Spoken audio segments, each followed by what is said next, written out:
So the next thing to understand is, how is Islam identified in terms of believing in the Prophet Muhammad?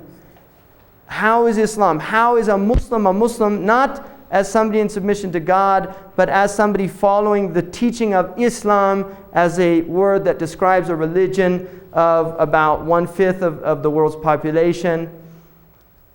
The best thing to do, again, is go to the tradition. And in this book here, the 40 hadith, there is in the second hadith, which is a very famous hadith, it's a hadith in which the Prophet, according to the tradition, is asked by Jibril or Gabriel, and they don't know it's Gabriel yet.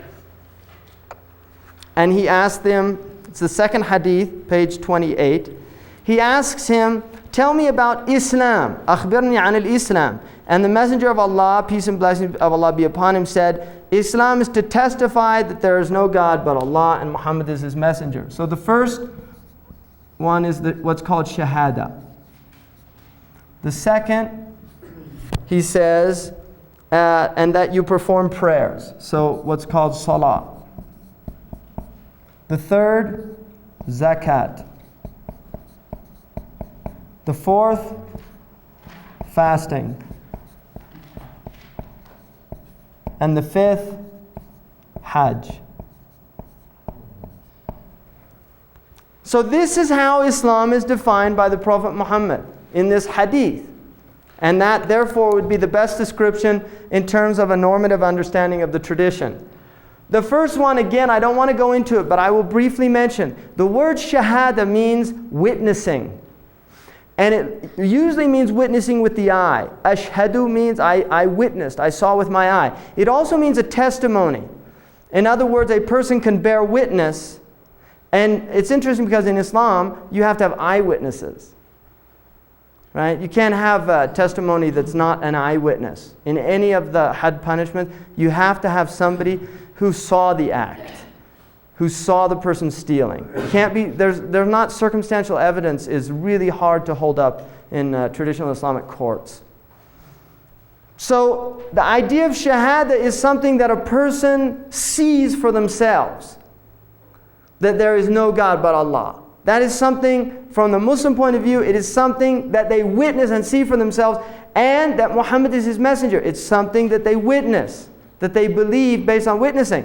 Now obviously, many Muslims in the world, they're Muslim again because they heard this from their parents. Their parents told them, La ilaha illallah Muhammad Rasulullah. That's why they believe it, which gets into circular reasoning. You know, why do you believe, or really regressive reasoning, why do you believe, you know, Islam is true? My father told me. Well, why did he believe it? His father told him. Well, why did he believe it? His father told him. Or why do you believe in Islam? Because the Quran says it's true. Well, how do you know the Quran says it's true? Well, because the Quran says it's true, right? This type of reasoning that really, in the end, is actually quite flimsy. And again, we get into this idea of unreflective, undifferentiated people that have not given a lot of thought to their traditions. And the Muslims are as much a victim to that phenomenon as any other people, really. I think that, and in many cases, it can be actually more exacerbated. You know, because the tradition in this culture now with the breakdown, you know, we're in a kind of post-Christian period. There's a breakdown, and it has enabled people to look and examine their own traditions. There's a lot of critical awareness in this culture. In the Muslim world, there really isn't a critical examination of their beliefs. Why do we believe?